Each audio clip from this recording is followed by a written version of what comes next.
All right, Jamie Lee Curtis, are we going to kill Michael Myers this time or not? Let's find out. My name is Brandon Keith Avery, and this is just my opinion. Hey, what's going on, everyone? Thank you so much for tuning in to my opinion/review for Halloween. I really do appreciate it. Now, the name of this movie is Halloween. The original film that came out in 1978, that was Halloween 2. So you can consider the original Halloween 1978 and this one Halloween 2018. And there are a ton of Halloween sequels. You got Halloween 2, Halloween 3, Season of the Witch, Halloween Resurrection, Halloween The Curse of Michael Myers, Halloween H2O, Halloween this, Halloween that. If you haven't seen all of those 32 million films, that is okay. This film is retconning all of that. It is getting rid of them. It is pretending like it never existed. So this Halloween right here is a direct sequel to the original 1978 film. And if you want to go into this one with a little knowledge, that's all you have to see. And you really don't even have to see that one. Now, the original film was directed by John Carpenter. This one is not, but is directed by David Gordon Green, which is an interesting transition to me because if you look at his filmography, he's just done like dick comedy jokes in the past where it's like Pineapple Express, Your Highness, and The Sitter. And, you know, those movies were pretty funny to me. And so when I heard he was attached to this Halloween film, I was like, okay, that's going to be pretty interesting. Let's see how he is going to tackle this. Now, of course, the main character is coming back is Jamie Lee Curtis, who is Laurie Strode in the original film. She has been played Laurie Strode in all the other films, and she's pretty much the best part of this movie to me, besides Michael Myers. And one of the things that I just want to talk about early on that I really do like about this film is the way that it deals with trauma and pain, because, you know, Jamie Lee Curtis back in the original film, Laurie Strode, she went through a lot. All of her friends were murdered. And, you know, this film right here is 40 years later, a direct sequel, and she's still affected by that. And, you know, I've never been chased by a murderer before, but at the same time, I can kind of understand where I'm coming from. So, you know, sympathize and, you know, try to empathize and all that good stuff. You know, so, you know, I really did feel for her character. I'll never tell someone who's went through this type of event to get over it. I will never tell a rape victim to get over it. I will never tell the victims of the Holocaust to get over it or victims of hundreds of years of slavery to get over it. And the film had a number of characters that wanted her to get over it, but also tried to, you know, understand where she was coming from. And I like how that was kind of bouncing back and forth.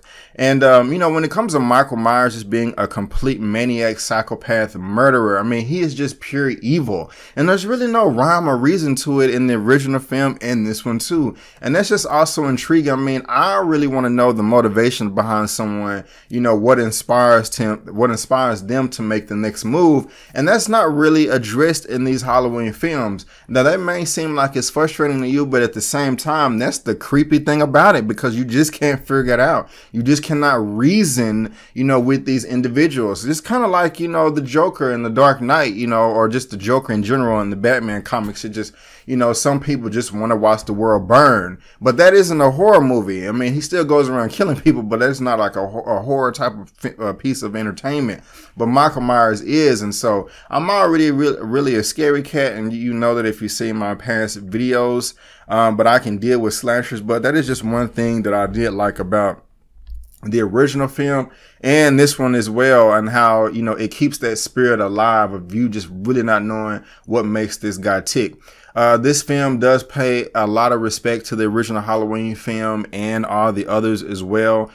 In this new, not remake, or reboot, or reimagining, just a continuation, you know, there are a number of shots and themes that are like an exact carbon copy from the original film.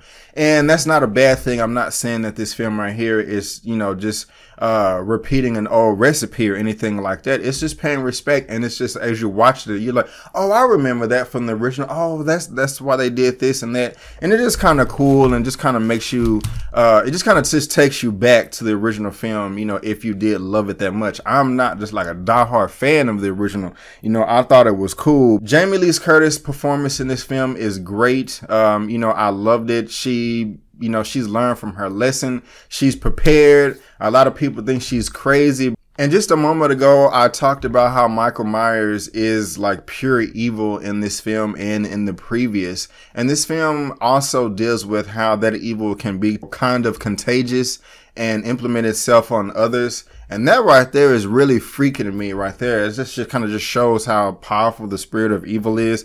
And that's also especially very prominent in the very beginning of this film. It's very, I love the intro of this film. It really did a great job of setting the tone, just how crazy, you know, not only Michael Myers is, but other people as well that have been studying him for years. You know, how, you know, his influence is, you know, impacts them. And I like how they address that. But now I'm talking about all the things that I liked about the film, but let's go ahead and talk about the things that I did not like about the film. And to be honest, when it ended and I was walking out, I was very disappointed. I was very frustrated.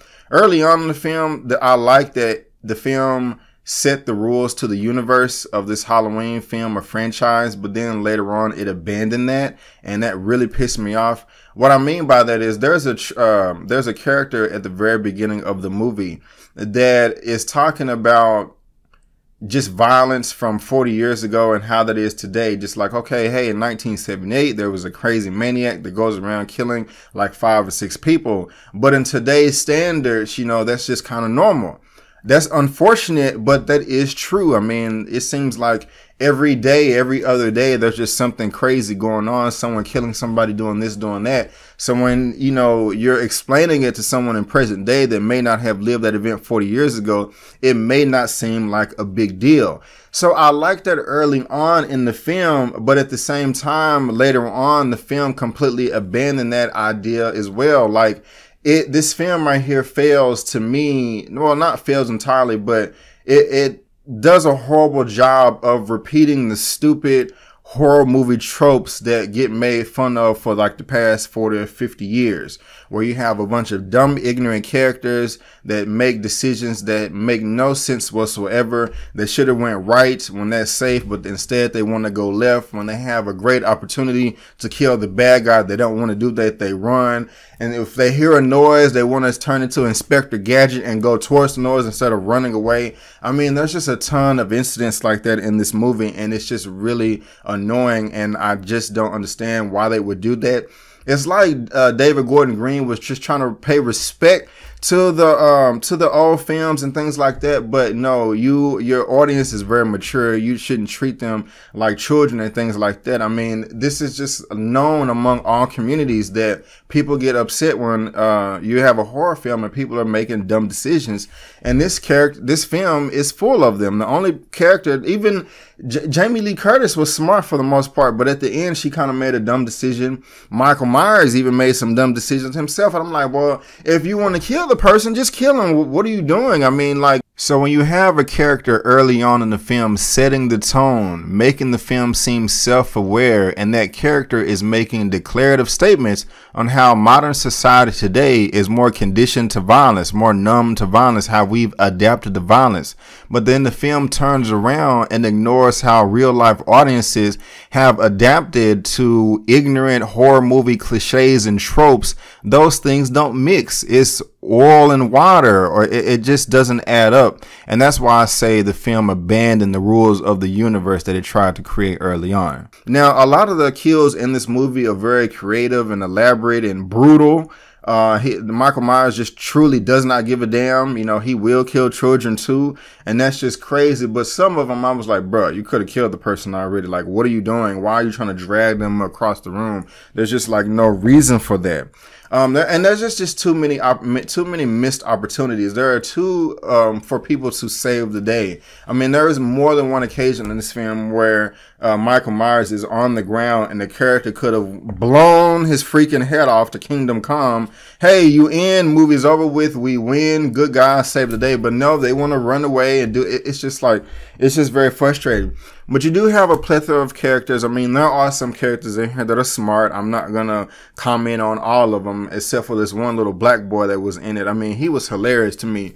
He reacted exactly the way I reacted. As soon as he saw danger, shoom, he was out of there. And you didn't see him for the rest of the movie. I mean, like, seriously. And there was a couple of other, you know, people in there doing that as well. But, you know, you had your characters like, oh, what is that noise? Let me go see what it is all by my damn self. And it's just like, you have characters in this movie that are so willfully dense that you cannot convince them that there is a fire even if their head is burning. And it's just like you hit yourself in the head like, oh my gosh, like what the hell? I mean, just some of the way the characters react in this movie, they are, I mean, like, what else do you need? What else can convince you that danger is coming? And if you don't get your ish together, you're going to die. It just doesn't make sense. I don't understand. I mean, you have this one cop in the film who was there in the original, knows how serious this threat is, and is condemning Jamie Lee Curtis's character Laura for being so crazy. You know that Michael Myers is crazy and he's gonna kill everybody, and you just know this, but you still question her motives, and it's like, hey Doc, is this lady over here crazy? No, she's not crazy. I mean, I don't know. I mean, that was just like very, very frustrating to me. It was kind of hard for me to get over.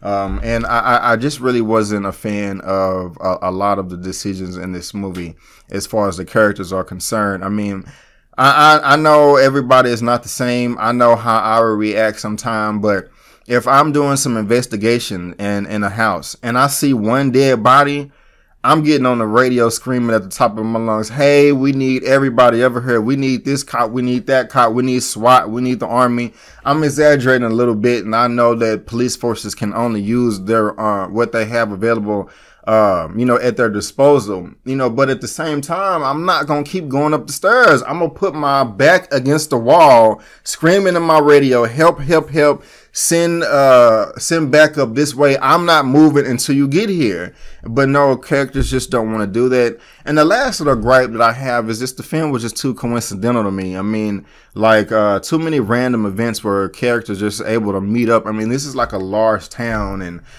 like it just doesn't make sense. Michael Myers walking around, sometimes driving. I mean, it just doesn't make sense to me how some characters ended up being in certain proximity with others, with the landscape just being so large. I mean, that was just kind of forced, lazy writing to me. This film is not horrible, but I had high expectations for this going in, thinking that this was going to be a really, really great horror film.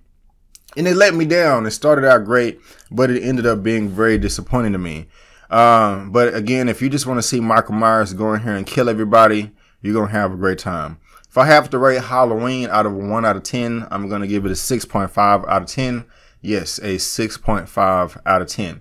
But guys, that is just my opinion. Have you seen Halloween, or do you want to see it? Have I turned you on? Have I turned you off? Do you agree with me or do you disagree with me? Let me know down in the comment section below. Let's get this conversation going and keep it flowing.